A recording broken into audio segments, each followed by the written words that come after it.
debido a eso. Entonces él decía que no se generaban por una presión excesiva contra una prominencia ósea, como bien es sabido ahora, sino que él decía que se debía a la lesión neurológica propiamente. Y no fue hasta 1873 cuando James Payet planteó nuevamente la etiología de la presión como la principal causa del desarrollo de las úlceras. Después de eso, ya más recientemente, W. J. Gardner fue el primero que introdujo los colchones de presión alternante, que son sistemas que ya vamos a ver a continuación, pero son sistemas que permiten la prevención del desarrollo de úlceras en pacientes que tienen un alto riesgo de desarrollarlas. Después de eso, en 1960, George Winter acuñó o empleó empezó a usar apósitos que garantizaban la humedad de la úlcera, favoreciendo el desbridamiento autolítico y la epitelización y cierre de las mismas. En 1962, Doreen Norton, que fue una enfermera jefe que estaba pues cansada de ver cómo los pacientes hacían úlceras por presión y nadie hacía nada al respecto, empezó a plantear la primera escala que vamos a ver a continuación, como lo fue la escala de Norton, para determinar o tamizar los pacientes según el riesgo de desarrollar una úlcera por presión. J. P. Shea fue el que clasificó los diferentes estadios de una úlcera por presión. Él se quedó con cuatro, hoy en día ya tenemos cinco, que ya vamos a ver a continuación. Y Barbara Bryan en 1987 fue otra enfermera jefe que diseñó la escala con mayor sensibilidad y especificidad, que es la que hoy actualmente se utiliza en la mayoría de hospitales, que también vamos a ver más adelante. Y por último, ya para finalizar el siglo pasado, en 1987 se creó la National Pressure Ulcer Advisory Panel, que fue digamos, la sociedad americana y también la versión europea que se desarrolló en 1996. Y estos dos son los entes principales que ponen la pauta en cuanto a la prevención y el tratamiento de las úlceras por presión en la actualidad. Entonces, la epidemiología que ustedes tienen que saber es una enfermedad bastante prevalente. Realmente se sabe que en Estados Unidos se desarrollan alrededor de 2,5 millones de úlceras por presiones anuales y que después del cáncer y las enfermedades cardiovasculares son la tercera patología que más le cuesta a distintos sistemas de salud en el mundo. Obviamente esto va a depender de la población donde se hacen los estudios, pero se ha visto que la incidencia varía desde poblaciones poco susceptibles, que es alrededor de un 2%, hasta poblaciones como los pabellones de geriatría, donde hay estudios que reportan incidencias de hasta 53%. Eso quiere decir que uno de cada dos pacientes va a tener una úlcera por presión. Y lo que ya les mencionaba brevemente, que es un problema que va en aumento y esto se debe principalmente a la mayor expectativa de vida que tenemos en la actualidad. Y para el caso colombiano, la incidencia, pues hay diferentes estudios que reportan incidencias entre el 3 al 10% anual en pacientes hospitalizados, pero esto no va a variar dependiendo del pabellón donde se hacen los estudios. Cuanto a la fisiopatología, se sabe que hay diferentes causas que la van a generar. La primera y tal vez más importante es una presión muy prolongada sobre una prominencia ósea. Se sabe que la presión capilar oscila entre 18 y 33 milímetros de mercurio dependiendo de la zona del cuerpo que se va a estudiar. Y se sabe también que hay zonas donde vamos a tener una mayor presión dependiendo de la posición que adoptan los diferentes pacientes. Por ejemplo, cuando un paciente está en decúbito supino, llega a tener hasta 60 milímetros de mercurio en la región sacra. Cuando estamos sentados llegamos a tener hasta 100 milímetros de mercurio en la región isquiática y cuando estamos en decúbito lateral la presión trocantérica llega a ser de 80 milímetros de mercurio. Obviamente todo esto requiere, como lo decía Ambroise Paré, que haya una etiología que postre al paciente y no le permita hacer cambios de posición por sí mismo y tenga un tiempo prolongado de exposición de esa prominencia ósea a estas presiones altas de las diferentes posiciones que van a adoptar los pacientes. De lejos, la más frecuente va a ser la úlcera sacra y es precisamente porque la posición que más frecuentemente tienen los pacientes es de cúbito supino y es la zona en donde más se apoya la presión del cuerpo. Otra de las fuerzas que va a modificarnos y a generarnos la úlcera por presión va a ser el cizallamiento, el cual no es otra cosa que un movimiento entre capas de la piel que va a generar una ruptura de los vasos sanguíneos, lo cual nos va a empeorar pues mucho más la isquemia de esos tejidos. Y aquí les hago una aclaración, principalmente el tejido muscular es el tejido que principalmente se va a ver afectado por la isquemia. Es decir, cuando ya vemos que hay una úlcera en la piel, es necesario pensar que el componente muscular de esa zona probablemente está mucho más comprometido. Y adicionalmente a eso, otra fuerza como la fricción nos va a predisponer una pérdida del estrato córneo de la epidermis que va a favorecernos la progresión de la úlcera por presión. Otra variable que hay que tener en cuenta es la humedad, debido a que esta hiperhidrata los tejidos y hace que se maceren y los vuelve aún más susceptibles a las fuerzas de cizallamiento y fricción. Y lo que les mencionaba previamente, dependiendo de la posición que adopte el paciente o la posición que lo obliga a tener la condición patológica per se que lo está conllevando a la postración, es la que nos va a determinar dónde y cómo se van a desarrollar esas úlceras por presión. Para el caso de los pacientes en supino, principalmente va a ser la región sacra, el codo, el omóplato, el occipucio y el talón. Y para el caso del decúbito lateral, principalmente van a ser los maleolos, las rodillas, los trocánteres principalmente, sobre todas las demás, la cresta ilíaca, el codo, la oreja y el hombro menos frecuente porque no hay una prominencia tan llamativa en esa zona. Y por último, por ejemplo, en el caso de los pacientes con COVID que los programamos por largos periodos de tiempo, va a ser principalmente el tórax anterior, el mentón, la nariz y las rodillas.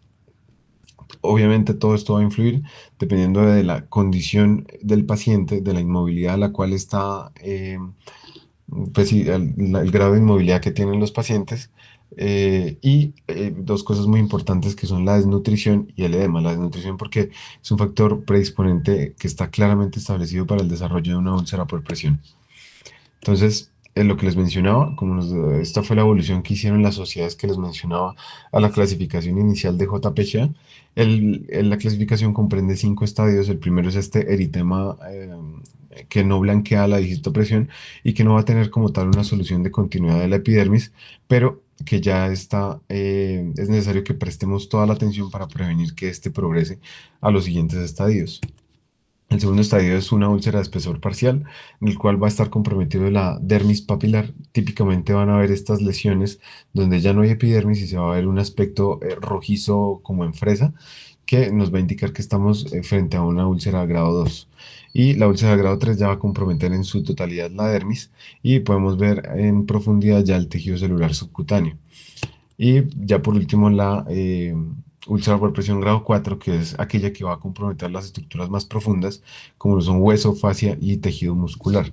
Y por último, lo que acuñaron las sociedades que les mencioné previamente fue el estadio 5 que es una úlcera indeterminada porque básicamente tiene una escara o algo adherido que evita que podamos ver la profundidad objetivamente de la úlcera. Las escalas de riesgo que les mencioné previamente se las debemos a Doreen Norton y a Barbara Braden, dos jefes de enfermería que se dedicaron a plantear una escala para tamizar a los pacientes y prestarles más atención a aquellos susceptibles al desarrollo de úlceras por presión. Esta es la primera, la escala de Norton, que fue la primera que se desarrolló. Va a puntuar a los pacientes en puntuaciones de 0 hasta 20 y dependiendo de eso vamos a determinar el riesgo de desarrollo de una úlcera por presión. Y esta que es la escala de Braden, que es una que se usa realmente bastante, por ejemplo es la que usamos en el HUN en todos los pacientes que ingresan y esta va a puntuar al paciente en 3 tipos de riesgo, alto, moderado y bajo. Y lo más importante es tamizar a los pacientes, que ustedes conozcan que existen estas escalas para el tamiz de los mismos y que las apliquen. Y esto no solo se va a aplicar una vez, sino que seriadamente, alrededor de 48 a 72 horas, debe aplicársela a los pacientes para intervenir tempranamente a aquellos que tienen un alto riesgo de desarrollo de úlceras por presión. Entonces, ¿cómo vamos a hacer la prevención? Que tal vez es el pilar del tratamiento de las úlceras por presión más importante. Lo primero, una evaluación diaria de la piel constante, que si vemos una úlcera por presión grado 1 no la ocluyamos y la volvamos a ver en varios meses porque vamos a encontrar después una úlcera grado 4. Entonces, evaluación diaria de la piel constante. El segundo punto es disminuir la fricción y el cizallamiento. Para esto se han diseñado diferentes mecanismos como lo son los mecanismos estáticos y dinámicos. Estáticos, como yo creo que muchos han visto en salas de cirugía, los geles, los diferentes colchones que usamos para disminuir la presión en las prominencias óseas. Y hay colchones dinámicos que pues realmente no se ven mucho en Colombia, donde hay diferentes mecanismos que llevan a insuflar zonas específicas del colchón para alternar las zonas de presión. Además de eso, muy importante manejar la incontinencia fecal y urinaria de los pacientes, sobre todo para el caso de las úlceras isquiáticas y sacras, que desafortunadamente son muy frecuentes y están en contacto permanente con secreciones como lo son la orina y la materia fecal. Otra cosa muy importante que ustedes ya probablemente conocen es la disminución de la presión en las zonas o prominencias óseas. Para eso, además de los mecanismos como colchones estáticos o dinámicos, tenemos los bien sabidos cambios de posición que se deben realizar en la mayoría de los casos cada 2 horas, pero no, la clave, muchachos, no es solo ponerlo en las notas y en los planes de los pacientes, sino realmente asegurarse que el servicio de enfermería lleve a cabo estos cambios de posición. Y por último, una cosa muy importante en cuanto a la prevención va a ser mantener una nutrición adecuada en estos pacientes. Esto ha sido muy debatido y discutido. Recientemente se desarrolló el consenso GLIM, que es el Global Leadership Initiative on Malnutrition, que se desarrolló a partir de la EUPAP y las guías ASPEN, que son las guías que, digamos, han sentado un consenso global para poder evaluar el estado nutricional de los pacientes a partir de criterios fenotípicos y criterios etiológicos e intervenirlos tempranamente. Digamos que este consenso surgió porque había mucha controversia en cómo evaluar y cómo tratar a los pacientes malnutridos. Y esto nos lleva a varias preguntas. Esto ya es más de interés para el grupo. Para el grupo, digamos que hasta la presentación anterior, la diapositiva anterior, llega el conocimiento que debería tener cualquier personal de la salud, entre ellos los médicos generales. Pero ya mirando hacia el semillero de cirugía plástica en el cual estamos, hay diferentes estrategias y preguntas que le surgen al cirujano plástico en su quehacer diario. Principalmente vamos a ver unas cuantas. Esta es una de ellas. Si existen diferentes o nuevas opciones que nos permitan frenar la progresión de la úlcera por presión. Entonces, en 2016, en el Plastic Surgery International, se publica este estudio experimental prospectivo del Departamento de Cirugía Plástica de una universidad de Roma, en Italia, en el cual cogían pacientes con úlcera por presión grado 1. Ellos recolectaron 42 pacientes que tenían úlceras sacras e isquiáticas y que estas no mejoraban con las curaciones y con la terapia que vamos a ver más adelante. Y lo que hacían era someterlos a ecografía y después iban a mirar el grosor de la piel, cómo cambiaba la integridad de la fascia y la vascularidad de la misma. Esto lo hacían en el día cero y después de llevarlos a unos lipoinjertos en las escaras o úlceras por presión grado 1. Y posteriormente los evaluaban a los 3 meses. Entonces, ¿qué hicieron? Cogieron a los 42 pacientes, les tomaron mediciones del grosor de la piel, de la fascia, qué tan íntegra estaba y de la vasculatura de esa región. Y posteriormente a eso, los lipoinyectaron en esa zona y posteriormente volvieron a hacer las mediciones a ver cómo cambiaban. ¿Qué encontraron? Que tenían una mejoría notoria que disminuía la aparición de úlceras por presión. Ya les voy a mostrar los resultados, pero esto los autores lo atribuyen principalmente a las células madre mesenquimales que están principalmente en el estroma del tejido adiposo y que tienen una capacidad impresionante para diferenciarse en diferentes linajes celulares, entre ellos miofibroblastos, células endoteliales, y todo esto nos va a mediar y a potenciar procesos de cicatrización tisular a nivel de esa úlcera por presión. Entonces, ¿qué encontraron en este estudio? Principalmente acá lo pueden ver. Este era el grosor de la piel en milímetros, 8,66 preoperatoriamente. Cuando los lipoinyectaron, pues llegaba el grosor a 17,96 después del tiempo de evaluación y comparativamente con una zona sacra o trocantérica contralateral que no estuviera comprometida, vean que las mediciones eran muy parecidas después de la lipoinyección. ¿Que se dieron cuenta de esto que ustedes ven acá? Que el grosor de la piel alcanzaba casi el doble en estos pacientes. Solo un paciente no aumentó el grosor y los resultados de esta parte del estudio fueron estadísticamente significativos. Para el caso de la vascularización, podemos ver en el Doppler prequirúrgico cómo hay pocos vasos, estas son las hipoecoicas que ustedes ven puntiformes, y vemos que después de los lipoinjertos se da una proliferación vascular muy buena. Esto, pues desafortunadamente no fue estadísticamente significativo, pero sí se puede ver subjetivamente en el Doppler cómo aumenta la vasculatura. Para el caso de la fascia prequirúrgica, nuevamente acá podemos ver, o más bien los autores pudieron objetivar que había una discontinuidad de la fascia muy importante. Solo el 21% de los pacientes tenían una fascia continua. Después de los lipoinjertos, a los 3 meses, el 85% de los pacientes ya tenían una integridad establecida a lo largo de toda la fascia. Eso también fue estadísticamente significativo y los autores también subjetivamente observaron cómo mejoró mucho la cicatrización de esa área donde previamente había una úlcera por presión, como lo pueden ver en la imagen. Entonces, como pueden ver, los lipoinjertos tienen una aplicación muy útil en la prevención del desarrollo de úlceras por presión. Digamos que ya ahí tendríamos que entrar a ver qué tan costo efectivo es llevar a lipoinjertos a todos los pacientes con una úlcera grado 1. Probablemente no mucho, pero igual no deja de ser llamativo los hallazgos de estos estudios. La segunda pregunta que probablemente uno se hace de cirujano plástico es si se puede prevenir la recurrencia de una úlcera, es decir, si ya tratamos la úlcera, le hicimos todas las medidas de prevención y vemos que esta tiene recurrencia. Entonces, es decir, ¿cómo prevenir que una vez la úlcera ha sido tratada y cerrada, no nos vuelva a aparecer? Entonces, de nuevo acá, este es un artículo que se publicó en el Spinal Cord en 2019, en el cual cogieron pacientes que, esto fue una serie de casos prospectiva en un hospital de Francia en el que cogieron 10 pacientes en total, 8 parapléjicos y 2 tetrapléjicos, y les hicieron lipoinjertos también en las zonas que previamente ya habían tenido una úlcera por presión y había cerrado, y que tuvieran alto riesgo de recurrencia medio por la escala de Braden. Entonces, ¿qué hicieron? Los lipoinyectaron hasta obtener un pitch test de entre 5 y 6 centímetros, esto más o menos era entre 80 y 200 centímetros cúbicos de grasa, y les hicieron un seguimiento de 16 meses, que vieron que nuevamente el grosor mejoraba muchísimo, y que la recurrencia era mucho menor. De los 10 pacientes, 3 pacientes tuvieron recurrencia de la úlcera por presión, pero de los cuales 2 eran en sitios diferentes y solo uno de ellos era en el mismo sitio donde se había cerrado la úlcera. Esto nuevamente se le atribuye a al potencial de diferenciación celular que tienen las stem cells mesenquimales del tejido adiposo estromal y cómo estas median procesos de cicatrización que nos van a mejorar mucho la zona y nos van a prevenir la recurrencia de la úlcera.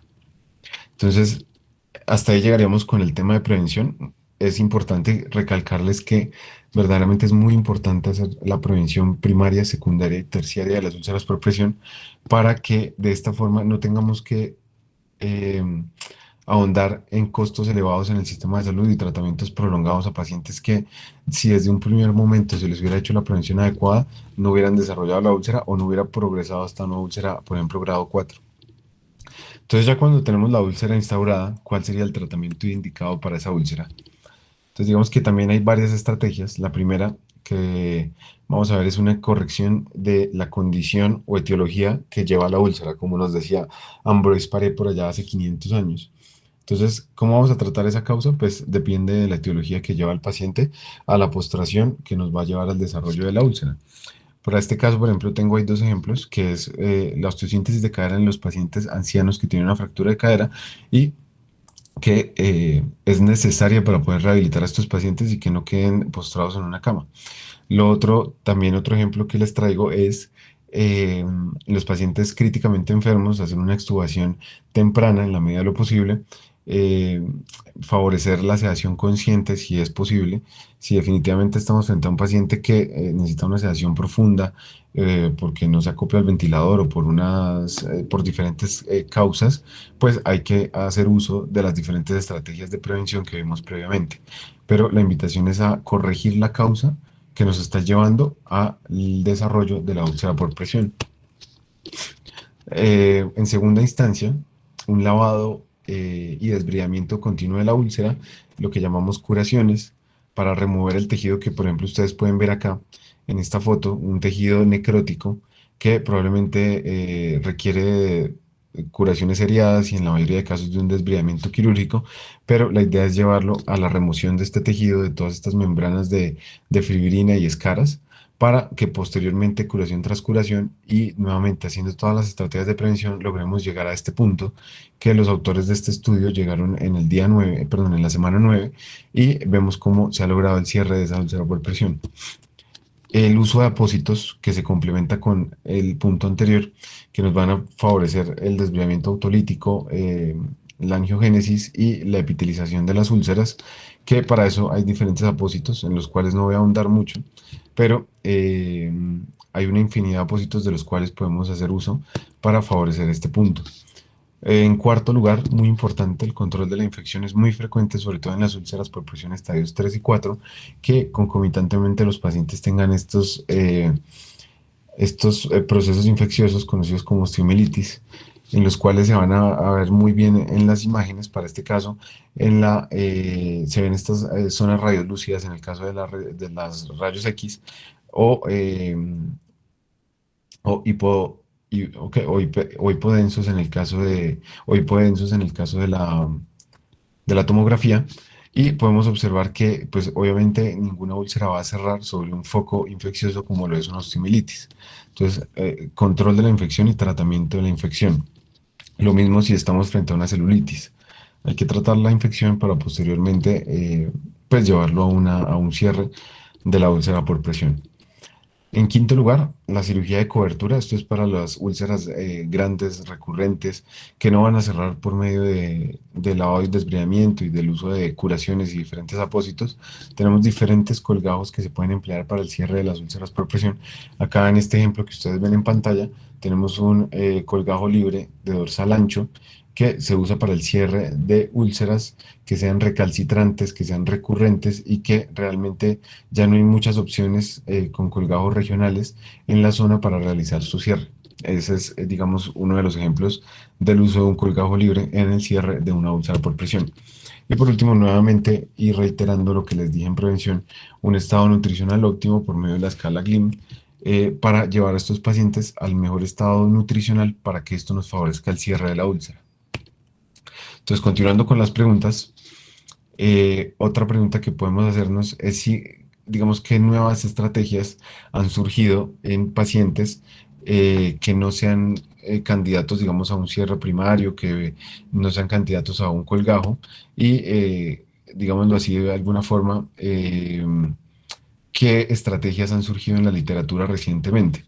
Este es un artículo que se publicó en el 2023, este año, en el International Wound Journal, en el cual realizaron un estudio multicéntrico en el cual es muy llamativo porque ya les voy a mostrar cómo lo hacían los médicos, los cirujanos plásticos, pero básicamente trataban de emular el cierre de la úlcera con las condiciones fisiológicas de un coágulo sanguíneo. Entonces, ¿qué hacían? Ellos diseñaron un mecanismo para, por medio de la sangre del paciente, obtener un apósito que tenía básicamente un coágulo del paciente que iba a estar en las úlceras por presión. Entonces, midieron la eficacia y la superioridad de este frente a otros estudios observacionales. Entonces, ¿qué vieron? Que este coágulo, que ya les voy a mostrar cómo se hace, restaura la matriz extracelular, va a producir factores de crecimiento y diferentes proteínas que están en el suero de la sangre y que van a formar parte del coágulo, que también va a funcionar como un andamio de fibrina, como va a estar organizada en el coágulo como tal, y que además nos va a servir para cubrir tejidos nobles y que nos va a brindar perdón, un ambiente húmedo en la úlcera por presión que nos va a favorecer el desviamiento autolítico. Este tipo de apósito que se publicó en 2023 ya se está usando en todos esos países que ustedes ven en la imagen. Y por ejemplo, es esto lo que hacían los autores.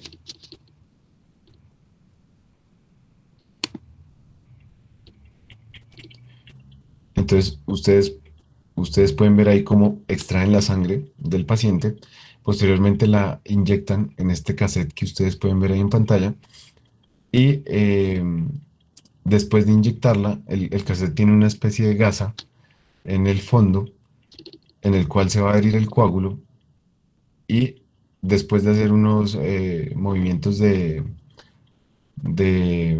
sí, circunferenciales para mezclar la muestra de sangre, vemos cómo tienen este parche autólogo con un coágulo adherido, que es lo que van a usar como apósito eh, autólogo sobre la úlcera por presión. Que se dieron cuenta que esto en cierta forma sí emulaba las condiciones fisiológicas de una herida y encontraron que realmente la eficacia era muy buena. La reducción del área porcentual media a las 4 semanas era casi del 80%. Digamos que fue muy superior al cierre promedio de una úlcera por presión. El cierre completo en la semana 4 se dio en el 36% de los pacientes, eso es muy rápido. Y a las 12 semanas el 82% ya estaba completamente cerrado. Y cuando lo compararon con estudios similares, encontraron que realmente sí era superior, como en el caso de diferentes estudios que los autores hacían, perdón, que empleaban en la comparación. Y los autores nos dejan ver estos dos ejemplos. Primero es este que ustedes ven en pantalla, de una mujer de 41 años parapléjica que había estado con VAC, con terapia hiperbárica y con curaciones, y que 4 años después seguía todavía con la úlcera por presión. Entonces le empezaron a aplicar este parche que les comento, y después de 8 semanas, ustedes pueden ver que ya todas esas úlceras estaban casi que completamente cerradas. Y el ejemplo 2 es un hombre de 64 años que estuvo hospitalizado por sus comorbilidades, y que al cabo de un mes desarrolló esta úlcera por presión. Le empezaron a hacer también las curaciones con el apósito sin llevarlo en ningún momento a un desbridamiento quirúrgico, y vemos cómo se debridó toda la escara necrótica y las diferentes escaras blandas, y nos llevó al cierre de la úlcera alrededor de la semana novena. Entonces, esa es una estrategia de la cual podemos hacer uso. Pues todavía desafortunadamente no la tenemos en Colombia, pero todos suponemos que eventualmente va a llegar. Entonces, otro pilar en el tratamiento es el uso de la terapia VAC. Yo creo que todos hemos visto cómo funciona el VAC, ya a continuación lo vamos a ver, pero el VAC es un sistema de presión negativa que nos va a favorecer diferentes procesos, que ya los voy a mencionar, en el cierre de una úlcera por presión. Este es un artículo en 2021 que se publicó en el Plastic and Reconstructive Surgery, en el cual hacen una revisión sistemática y un metaanálisis en el Departamento de Cirugía Plástica de la Universidad de Washington, en el cual toman 1.228 artículos de estas bases en Base, PubMed, Ovid y Curiosa, en la cual seleccionan finalmente 16 artículos y evalúan diferentes parámetros. Entonces, ¿qué encontraron? Que el VAC, y esto ya es bien sabido, lo que les estoy contando hasta ahora no es novedoso, lo que es novedoso es lo que les voy a contar a continuación, pero el VAC, solo per se del VAC, sabemos que nos va a ayudar a disminuir el edema, a reducir los restos de macrocontaminación que hayan en la herida, que además de eso nos va a favorecer la contracción de la herida, nos va a favorecer, y esto es bien sabido, la angiogénesis por procesos de proliferación celular, nos va a favorecer la génesis de tejido de granulación, y adicionalmente a eso nos va a brindar un ambiente aislado del medio externo, donde va a favorecernos los procesos que mencioné previamente. ¿Qué es lo novedoso? Que se inventaron un VAC que continuamente hace instilaciones sobre las heridas. Entonces, ¿con qué hacen estas instilaciones? Con diferentes sustancias. Y básicamente lo que hace es que se va dando una limpieza continua, porque va instilando y así mismo va succionando, y esto hace que se barran aún más los restos de contaminación en la herida, que disminuyan las infecciones y que no haya necesidad de pasar tantas veces a cirugía a los pacientes. ¿Con qué se puede dar esta irrigación de este VAC? Se puede hacer con solución salina, con Prontosan, que es polihexanida al 1%, que es un antiséptico, o con hipoclorito de sodio. Y así es como se ve. Ay, desafortunadamente no pude, no sé por qué no me deja reproducirlo, pero bueno. Es un baque que básicamente tiene ciclos, en el cual un ciclo instila la sustancia con la que uno quiere hacer la instilación, y después absorbe todo eso. ¿Listo? Y lo que les mencionaba es que las ventajas que se encontraron en el metaanálisis son que realmente estos pacientes que se les usa, que se les hace terapia VAC con irrigación, tienen un número menor de requerimiento de desbridamientos, la herida se prepara mucho más rápido para el cierre, la probabilidad del cierre es mucho mayor, hasta 2,39 veces mayor, y el conteo bacteriano es 4,4 veces menor. Además de esto, no es significativo estadísticamente, pero observaron los pacientes, médicos que hicieron este estudio, que tenían un tiempo de estancia hospitalaria menor. Y por último, muchachos, hay un problema, sobre todo con los pacientes que tienen úlceras por presión que son recalcitrantes, recurrentes, sobre todo son los pacientes con lesiones medulares, que están en abandono, que están institucionalizados en hogares geriátricos donde pues realmente nadie les hace curaciones ni les para cuidado, y esas úlceras se profundizan muchísimo y se extienden excesivamente. Entonces, ¿qué se hace con estas úlceras? Pues hay diferentes opciones. Digamos que este es un ejemplo, este es un artículo publicado en el Plastic Reconstructive Surgery Global Open en el año 2019, en el cual se ven estas úlceras que ustedes pueden ver en la imagen. Son úlceras bastante grandes que tienen bastante tejido cruento y que realmente cuando es en estos casos, estos pacientes ya generalmente han sido operados múltiples veces con colgajos locales, por lo cual los tejidos adyacentes ya no son muy aptos para el uso en el cierre quirúrgico. Es ahí donde hay diferentes opciones. Este es uno que plantea el doctor Lacobos en este artículo, que es una cirugía de filet. Es una cirugía bastante mórbida que se describió por Georgiad en 1956 inicialmente. ¿En qué consiste esta cirugía? En amputar la pierna y convertir los tejidos blandos de la pierna en un megacolgajo pediculado axial que va a transponerse para de alguna u otra manera cubrir esas zonas cruentas que son muy grandes y que son difíciles de cubrir. Digamos que esto tiene varios problemas. El principal es que es amputarle una pierna a un paciente para cerrar una úlcera. Entonces, digamos que no es lo más usado, es un procedimiento muy mórbido. Generalmente estos pacientes hacen choques hipovolémicos de difícil tratamiento y además de eso, lo peor de todo estos pacientes es que empiezan a adoptar posiciones anómalas por su pérdida de la extremidad, que hacen deformidades lumbosacras y hacen que se hagan otras úlceras por presiones en otras zonas diferentes y realmente es un ciclo vicioso porque después vamos a tener otras úlceras que no hemos cerrado. Entonces, ante este problema, se ha planteado el desarrollo de diferentes estrategias para el caso de las úlceras recurrentes, recalcitrantes y que ya no se pueden cubrir con colgajos locorregionales. Este es un artículo publicado en 2022 en el Microsurgery en el cual los cirujanos plásticos del hospital de Seúl, perdón, del hospital de Hanyang en Seúl, Corea, eh, hacen una serie de casos en las que describen que el colgajo libre, latissimus dorsi o dorsal ancho en español, se puede usar para el cierre de estas úlceras por presión tan grandes.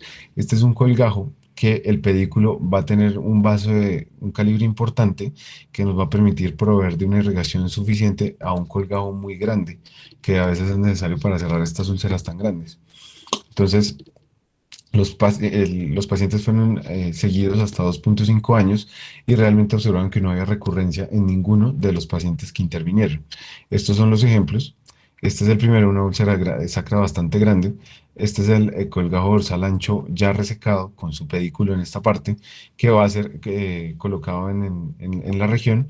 Va a ser anastomosado principalmente a las arterias glúteas superiores e inferiores. Esto va a depender principalmente de la cercanía a una u otra, pero ambas son arterias que son de un calibre bueno que nos sirven para proveer de la irrigación suficiente a estos colgajos tan grandes. Y este es otro ejemplo, un latissimus dorsi bastante grande que se usa para cerrar estas úlceras y podemos ver los resultados a largo plazo. Realmente se integran muy bien, no hay recurrencia de las úlceras y les va muy bien a estos pacientes sin necesidad de llevarlos a una amputación de una pierna para hacer un colgajo de filet. Entonces, muchachos, ¿en qué concluimos de la charla? Principalmente que las úlceras por presión han estado con la humanidad probablemente desde que éramos eh, pues, los primeros humanos, los más primitivos, y las primeras descripciones, como lo vimos al principio, se empezaron a hacer hasta hace 3.000 años, pero probablemente hayamos convivido con estas muchos más años. Es muy importante comprender la fisiopatología de las úlceras por presión, principalmente porque de esta depende la prevención y el tratamiento, pues, de las mismas. El pilar, y es lo que quiero que se lleven de la charla, es la prevención. Prevención, prevención y prevención porque es una patología que realmente se puede prevenir. Eh, Adicionalmente a eso, que las células madres mesenquimales de los lipoinjertos tienen unos potenciales muy grandes para prevenir la progresión y la recurrencia de la úlcera por presión. Sin embargo, nuevamente acá es necesario hacer un análisis de costo-efectividad porque realmente es mucho más barato y también se logra la prevención por medio de las estrategias que vimos, de los cambios de presión, de tratar la causa y que no necesariamente va a requerir de llevar a lipoinjertos al paciente. Además de eso, que hay terapias novedosas, que es un tema en el que se investiga mucho, que probablemente estos coágulos autólogos se conviertan en un pilar importante en el tratamiento, que existen diferentes estrategias como la terapia BAC con instilación e irrigación, que realmente ha visto que si bien es más costoso el sistema VAC, que es el que tenemos como bajo el nombre de Veraflow, realmente cuando lo vemos en un análisis de costo-efectividad se ve que al reducir la estancia hospitalaria, las intervenciones quirúrgicas y todas estas variables, realmente termina siendo más barato. Y además de eso, que existen tratamientos para las úlceras grandes, recalcitrantes, que ya no hay mucho que ofrecerle al paciente, como lo son los colgajos libres, principalmente de latissimus dorsi y en última instancia el colgajo de Filet. Y por último, muchachos, esta es la bibliografía que empleé en la charla. Recordarles que el 17 de noviembre es el Día Mundial de Prevención de la Úlcera por Presión y que, como decía Doreen Norton, esta enfermera a la que le debemos tanto en la actualidad, la única úlcera por presión que no se debe tratar es aquella que es prevenida. Y eso sería todo. Muchas gracias.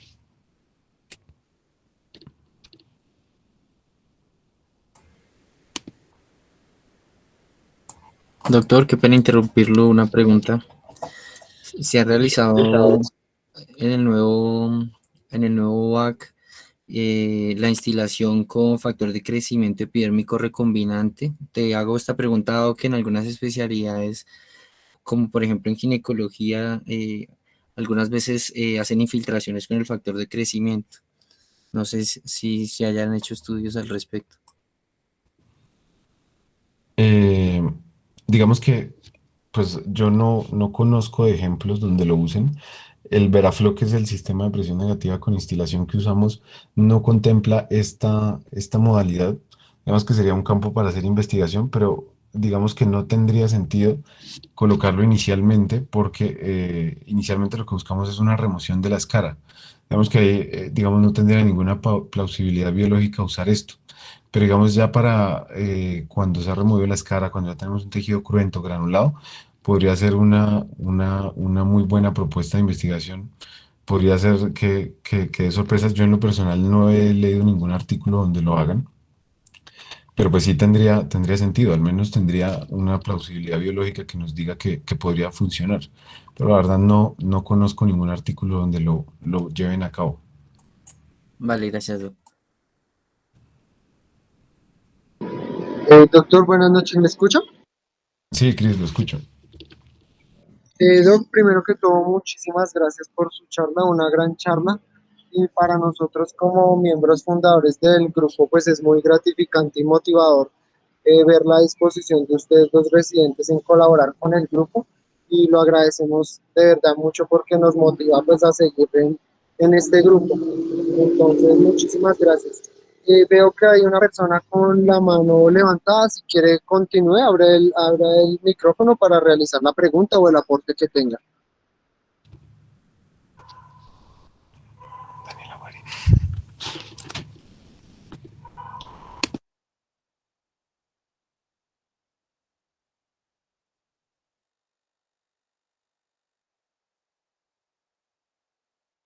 Y también por el chat estamos enviando el link de asistencia. Por favor, les agradecemos llenarlo. Es tanto para los que quieren pertenecer al grupo como para nosotros llevar el control de la asistencia a nuestras charlas. Y si alguien tiene algún Hola, aporte o alguna pregunta, puede abrir el micrófono y realizarlo. hola, muy Paulito, buenas noches. adelante. Muy buenas noches a todos. Primero que todo, felicitar a William, una excelente conferencia, muy bien preparada, con una bibliografía muy actualizada, muy completa, una charla que realmente aborda todos los puntos de vista del manejo de las úlceras por presión, el conocimiento de las mismas. Realmente felicitarlo. El único, digamos que quizá el único aporte que yo podría hacer a la charla sería que previamente al tratamiento, tal como lo mencionó William, uno tiene que optimizar las condiciones del paciente para el hecho receptor. Entonces, si bien está muy bien lo que él mencionaba también de optimizar el estado nutricional, dependiendo de la zona en la que tengamos la úlcera, en algunas ocasiones es necesario tomar medidas adicionales. Un ejemplo, pues una de las úlceras que más vemos son las úlceras sacras.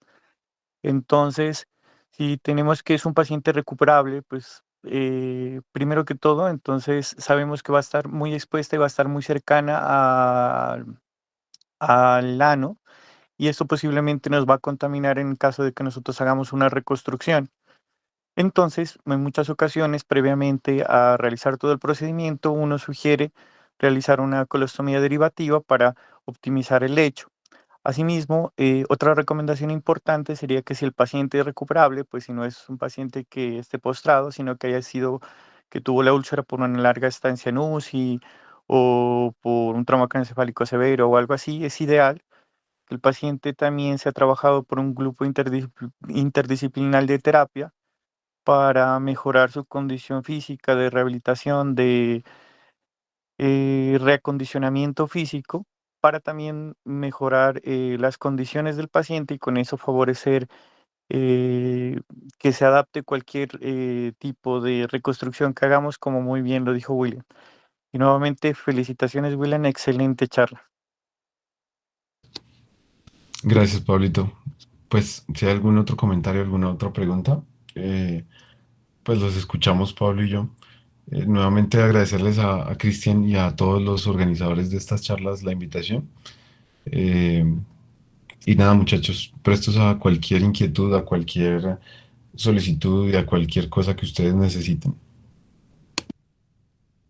Creo que el doctor Aguirre está conectado, no sé si de pronto él tiene algún aporte.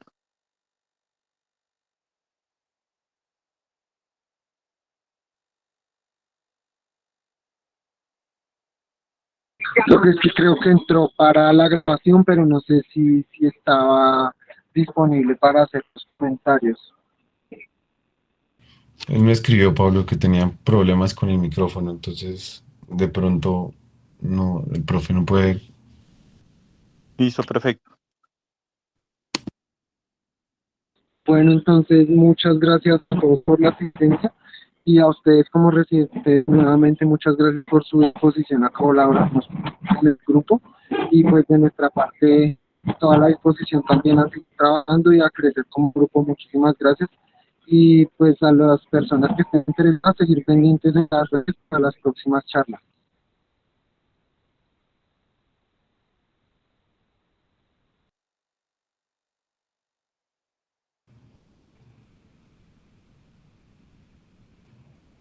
Bueno, hasta luego, muchachos, que tengan feliz noche. Hasta luego, doctor, muchas gracias. Gracias, buenas noches. Muchas gracias.